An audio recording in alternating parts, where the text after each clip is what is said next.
नमस्कार दोस्तों, मैं मनोज शुक्ला स्वागत करता हूं आप सभी का डिस्कशन विद मनोज के इस प्यारे से चैनल में। और आज हम बात करने वाले हैं बीएसएफ की निकली हुई वैकेंसी के बारे में। और ये जो वैकेंसी है दोस्तों, ये आ चुकी थी। इसकी डेट आप यहाँ पर देख सकते हैं, 20 फरवरी को इसका नोटिफिकेशन जारी हुआ है। और अब इसके बारे में बहुत सारी बातें हैं। पहली बात तो आपको ये ध्यान रखनी है कि ये मेल प्लस फीमेल है ना, दोनों के लिए ये वैकेंसी है। ठीक है, तो ये आप पहले तो ध्यान रखें। दोनों के लिए वैकेंसी है। टोटल आपसे कोई पूछे तो ध्यान रखिए, टोटल वैकेंसी जो है वो 1284 है। ठीक है, इनमें से जो 1284 में से आप देखेंगे कि 1220 ये है मेल के लिए, और इसमें से आपको 64 वैकेंसी जो मिलेंगी वो मिलेंगी आपको फीमेल के लिए। ठीक है, तो ये आप थोड़ा सा ध्यान रखिएगा कि इसमें दोनों के लिए है। और ये मैं बता दूं आपको कि ये पूरी तरीके से जो कांस्टेबल की वैकेंसी है ये, है ना। तो अगर आप बहुत समय से प्रिपेयर कर रहे थे तो ये आपके लिए बहुत बड़ी अपॉर्चुनिटी है, कांस्टेबल, और वो भी ट्रेड्समैन, है ना। ट्रेड्स में मतलब आपको सर्टिफिकेट वगैरह सब लगेंगे, वो देखना है। और ये 2023 का ही है पेपर। ठीक है, और याद रखिए दोस्तों, इसमें फिजिकली हैंडीकैप लोग हैं ना, जो हैं, है ना, वो लोग इस पर क्या कहते हैं, पार्टिसिपेट नहीं कर सकते। उनके लिए वैकेंसीज नहीं है। ये थोड़ा सा ध्यान रखेंगे आप सभी के सभी। और और फीस के बारे में आपको बताया था थोड़ा सा कि फ़ीस जो है सिर्फ जनरल कैटेगरी को देनी है, और इकोनॉमिक वीकर सेक्शन को देनी है, और ओबीसी को देनी है। और इनमें ये सिर्फ और सिर्फ मेल को देनी है, ये आपको ध्यान रखना है। ठीक है, यानी कि किसके लिए जो फीस है वो नहीं है ना, नो फीस, है ना। जिनके लिए फीस नहीं है वो मैं बता देता हूँ आपको, एससी हो गए, वो एसटी हो गए, आपके एक्स सर्विस मैन हो गए, और साथ में भैया वुमेन हो गई। ठीक है ना, महिलाओं को भी कोई फीस देने की आवश्यकता नहीं है, ये आपको ध्यान रखना है। अच्छा, एक बात मैं बता दूं आपको कि इसमें क्या है कि जो भी पोस्ट आप भरने वाले हैं ना, वो सिर्फ आप अपने स्टेट से भर सकते हैं, है ना। इसलिए इसमें डोमिसाइल मांगा गया है, ये ध्यान रखना। आप जिस भी स्टेट से हैं, आपकी स्टेट में जो भी वैकेंसीज हैं जो भी खुली होंगी, तो आपकी स्टेट में जो वैकेंसीज आप सिर्फ उन्हीं को भर सकते हैं, याद रखिए। आप अदर स्टेट में नहीं जा सकते, क्योंकि साफ साफ इसमें डोमिसाइल सर्टिफिकेट मांगा गया है। इसका मतलब साफ साफ है। मैं पढ़ूंगा भी आपके लिए अभी थोड़ी देर के लिए, लेकिन आपको कुछ खास बातें पहले बताता हूँ। याद रखिएगा, आप जिस स्टेट के रहवासी हैं, वहाँ पर जो भी वैकेंसी होगी आपको वही भरनी होगी। अगर ऐसा हो जाता है, मान लीजिए कि आप एससी एसटी से हैं, और आपके इसमें, है ना, आपकी कास्ट में पोस्ट नहीं है, आपकी कास्ट में जो है पोस्ट नहीं खुली है, लेकिन आपको मालूम चलता है कि जनरल के लिए पोस्ट है यहाँ पे, तो आप जो भी एससी एसटी वाले हैं, अगर उनके कैटेगरी में पोस्ट नहीं खुली है तो वो जनरल कैटेगरी की सीट से भी फाइट कर सकते हैं। ये आपको ध्यान रखना है। ठीक है, आपकी जो, अगर आप सिलेक्ट हो जाते हैं, तो मैं पहले बता दूं आपको कि देखिए, इसमें तो एक रिटर्न एग्जाम होना है। रिटर्न एग्जाम जो है आपका, है ना, मैं यहाँ पर थोड़ा सा बता दूं कि जो आपका रिटर्न एग्जामिनेशन होगा, ठीक है ना, देखिए 100 नंबर का होना है, 100 क्वेश्चंस आएंगे, 100 मार्क्स का है, 100 क्वेश्चंस रहेंगे। आपको 120 मिनट मिलेंगे, यानी कि 2 आवर्स लगभग मिलेंगे। ठीक, और इसमें पास होना पड़ेगा आपको पहले तो। जैसे ही आप पास हो जाएंगे तो आपको फिजिकल स्टैंडर्ड टेस्ट देना पड़ेगा। फिजिकल स्टैंडर्ड टेस्ट जब हो जाएगा तब आपको फिजिकल एफिशिएंसी टेस्ट देना पड़ेगा। इसमें आपको दौड़ाया जाएगा, है ना। तो मेल के लिए अलग दौड़ है, फीमेल के लिए अलग दौड़ है। और स्टैंडर्ड टेस्ट में ऐसा है कि ये हाइट और वेट का रेशियो लिया जाता है। तो पहले आपकी हाइट नापी, देखिए पहले आपको ये जो रिटर्न एग्जामिनेशन है ये निकालना है। आप ध्यान सुनिए, रिटर्न एग्जामिनेशन का पीडीएफ में ऐसा लिखा है इन्होंने कि ये कंप्यूटर बेस्ड टेस्ट भी करवा सकते हैं, और चाहे तो ये ओएमआर शीट भी आपको दे सकते हैं। तो जो भी इनको सही लगेगा वो ये करेंगे, इसलिए आप क्या दोनों तरीके से तैयार रहिए, है ना, जैसा भी हो जाए। और ये जो 100 क्वेश्चन रहेंगे दोस्तों, ये जो 100 क्वेश्चन हैं 100 मार्क्स वाले, इनके लिए आपको ये ध्यान रखना है कि जो 100 क्वेश्चन रहेंगे इसमें रीजनिंग, एप्टीट्यूड, इंग्लिश और हिंदी, ठीक है ना, और जनरल नॉलेज, बस वही वाला है जो आप ये सब पढ़ते रहते हैं नॉर्मल डेज में। ठीक है, तो इसका आपको ध्यान रखना है।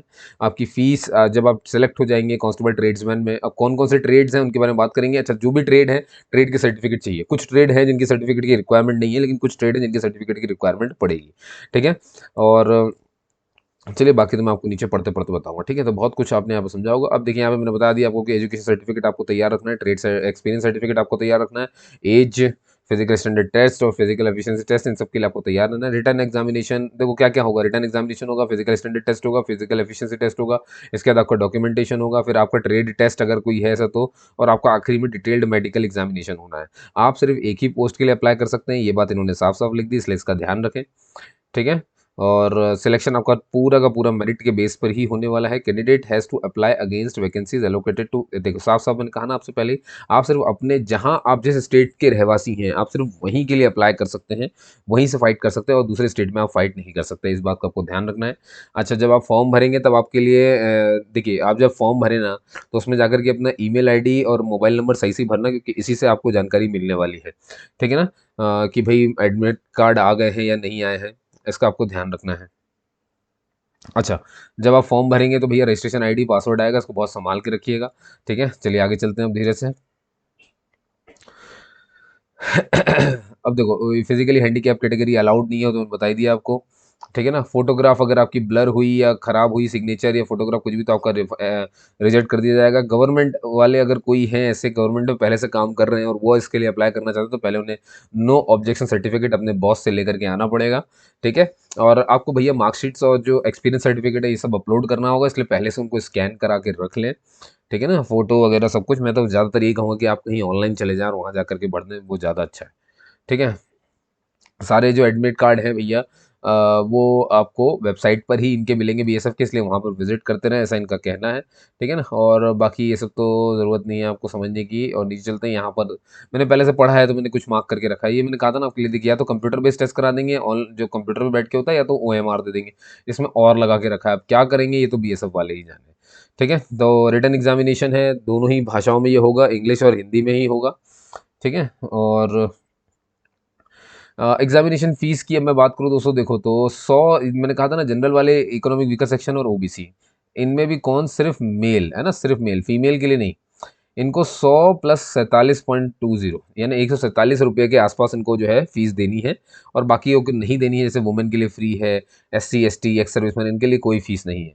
ठीक है ना, देखिए एक बार फीस जो जमा हो गई दोबारा वो वापस नहीं आएगी, आपको ध्यान रखना है।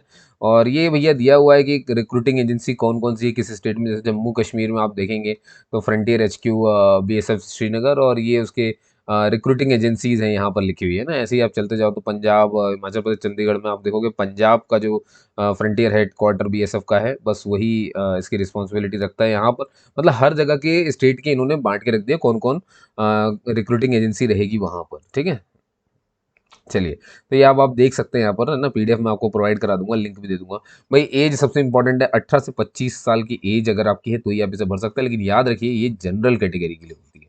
आपको मालूम है कि SC ST को मिलती है 5 साल की छूट, वहीं OBC को मिलती है भैया, जो नॉन क्रीमी लेयर होते हैं उनको मिलती है यहाँ पर 3 साल की छूट, है ना। तो ये थोड़ा सा ध्यान रखना है आपको, और ऐसी एक्स सर्विसमैन को भी मिल रही है यहाँ पर 5 साल की छूट।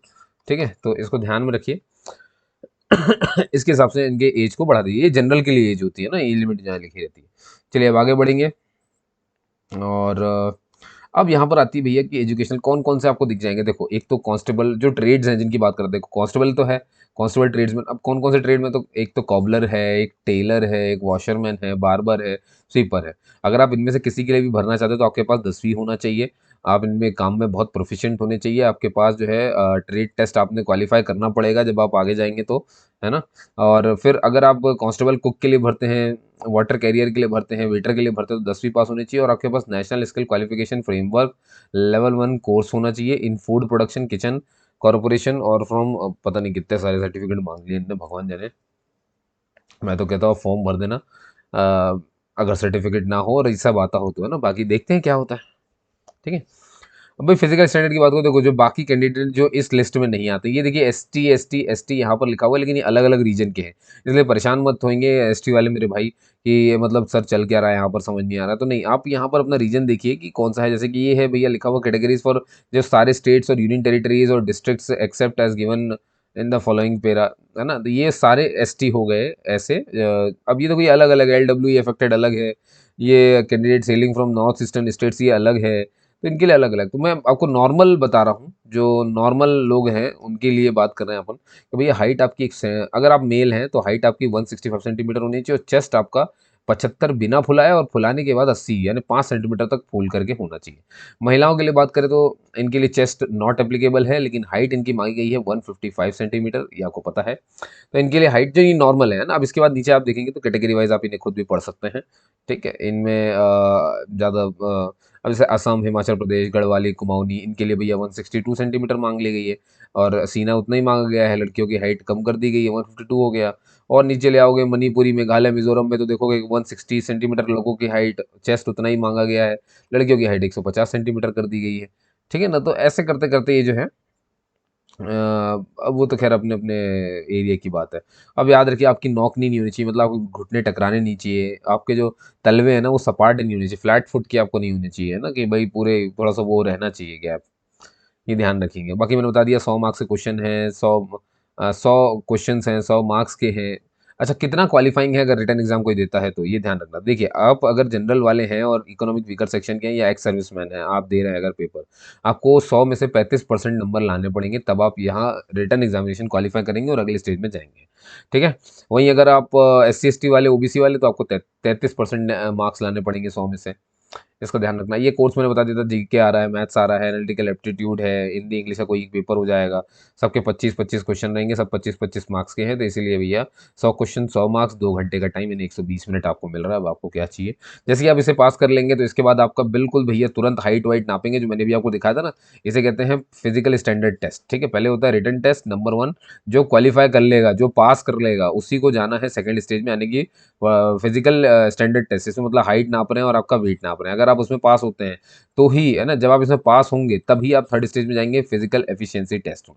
क्लियर होगी बात दोस्तों। जब फिजिकल एफिशिएंसी टेस्ट निकाल लेंगे तब आपका होगा 4th नंबर में डॉक्यूमेंट वेरिफिकेशन। ठीक है ना, और डॉक्यूमेंट वेरिफिकेशन आपका अच्छा हो गया, तब आपको जाना है भैया डिटेल्ड मेडिकल एग्जामिनेशन में। ये आपको ध्यान रखना। तो इस तरह से स्टेप है भैया, है ना, तो इस तरह से स्टेप है।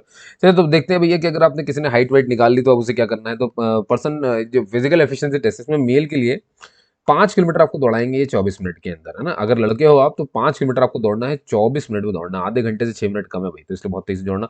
और अगर आप लड़के हैं तो आपको 1.5 किलोमीटर आसपास आपको दौड़ाएंगे ये, और वो भी 8.5 मिनट देंगे, तो आप आराम से कर सकते हो। थोड़ी सी प्रैक्टिस करना, कोई बड़ी बात नहीं है। याद रखना, लड़कों के लिए 5 किलोमीटर 24 मिनट में, लड़कियों के लिए 1.6 किलोमीटर 8.5 मिनट में, है ना। इसके बाद ये बताया गया यहाँ पर, देखिए जो आपका फिजिकल एफिशिएंसी टेस्ट है ये सिर्फ क्वालिफाइंग मार्क्स का है, नेचर का है, मतलब इसको सिर्फ आपको क्वालिफाई करना है, इसके मार्क्स वगैरह कुछ नहीं है, इसलिए इसके मार्क्स वगैरह नहीं जुड़ेंगे, सिर्फ क्वालिफाई, जो क्वालिफाई कर जाएगा वो आगे बढ़ेगा। और ये मैं बता दूं आपको, जितने भी एक्स सर्विसमैन है इनको फिजिकल एफिशिएंसी टेस्ट नहीं देना है, यानी दौड़ा भागी उनके लिए नहीं है, बाकी सबके लिए रहेगी। क्लियर है दोस्तों। चलिए, है ना, और यहाँ पर आप उनके ट्रेड टेस्ट के बारे में पढ़ सकते हैं भैया। जैसे अगर आप कॉबलर के लिए भरते हो तो आपका कौन सा ट्रेड टेस्ट होगा, आपको पॉलिशिंग ऑफ शूज़ करवाया जाएगा, हैंडलिंग टूल्स करवाया जाएगा, कटिंग लेदर करवाई जाएगी, repair and stitching of shoes करवाया जाएगा, भाई सिल करके दिखाना पड़ेगा आपको, है ना। और टेलर अगर आप है तो आपको मेजरमेंट ऑफ पर्सन्स लेने के लिए कहा जाएगा, कटिंग ऑफ क्लोथ करने करने के लिए कहा जाएगा, स्टिचिंग ऑफ यूनिफॉर्म सिलने के लिए कहा जाएगा। वॉशरमैन है अगर आप, तो आपको क्लोथ धोने के लिए, आयरनिंग, खाकी को प्रेस करने के लिए बोल देंगे भैया कि लोग इसको प्रेस करके दिखाओ, कॉटन यूनिफॉर्म और वुलन और इन सबको, मतलब यूनिफॉर्म को। ठीक है, अगर आप बार बार है तो आपको बोलेंगे हैंडलिंग ऑफ टूल्स और हेयर कटिंग और शेविंग आपको करके दिखानी पड़ेगी। तो इन सब का ध्यान रखिए, बहुत सिंपल से हैं। और ये देखिए, कुक, वाटर कैरियर और इन सब में तो आपको ट्रेड टेस्ट है ही नहीं, कुछ भी नहीं है, कोई ट्रेड टेस्ट नहीं है। मतलब अगर आप कुक, वेटर, वाटर कैरियर और वेटर के लिए भरते हैं तो आपको जरूरत नहीं है, लेकिन कैंडिडेट शुड पजेस ये, लेकिन इनको बोला गया है कि इनके लिए टेस्ट, ट्रेड टेस्ट नहीं हो रहा है, लेकिन इनको रखना पड़ेगा सर्टिफिकेट, है ना। सुटेबल क्वालिफिकेशन क्या है वो, national skills qualification framework level 1 course in food production और kitchen from the national skill development corporation और from the institutes recognised by the national skill development corporation, इसका कुछ। और दोस्तों इसके बाद ये है कि टैटू वगैरह देखो आपके हाथ के सीधे तरफ नहीं होना चाहिए, मैंने बताया है, दिखने वाले हिस्से में कभी नहीं होना चाहिए टैटू, ये आपको ध्यान रखना है। ठीक है। और मुझे नहीं लगता इसमें कुछ खास बात बची है। सॉरी, फिर भी मैं नीचे देख लेता हूँ एक बार, कुछ अगर इंपॉर्टेंट ऐसा लगेगा तो मैं बताऊंगा। ये बाकी फॉर्म भरने का तरीका है, मुझे नहीं लगता इसकी आपको ज़रूरत है, क्योंकि आप जब भरोगे ना तो आपको खुद मालूम चलता है, ये बहुत सिंपल होता है ना। फोटो वगैरह स्कैन जब करो आप, तो आपको ये ध्यान रखना है कि आपके फोटोग्राफ 30 से 20 KB, 100 KB के बीच में हो, सिग्नेचर 20 से 50 KB के बीच में हो, जो आपके क्वालिफिकेशन डॉक्यूमेंट्स हैं वो 30 से 100 KB के बीच में होना चाहिए, थंब इम्प्रेशन जो है 50 KB से ऊपर का नहीं होना चाहिए। तो इन सब का आपको ध्यान रखना है, और तो कुछ करना नहीं है साहब। ठीक है ना। और बस ठीक है, प्रिंट आउट वगैरह रख लेना, बाकी सर्टिफिकेट्स हैं। तो दोस्तों उम्मीद करता हूँ आपको ये वीडियो बड़ी अच्छी लगी होगी, जैसी भी लगी हो मुझे बताइएगा ज़रूर, और कोई डाउट रह जाए तो आप मुझसे पूछ सकते हैं, बिल्कुल कमेंट करिए, मैं उसका जवाब देता ही देता हूँ।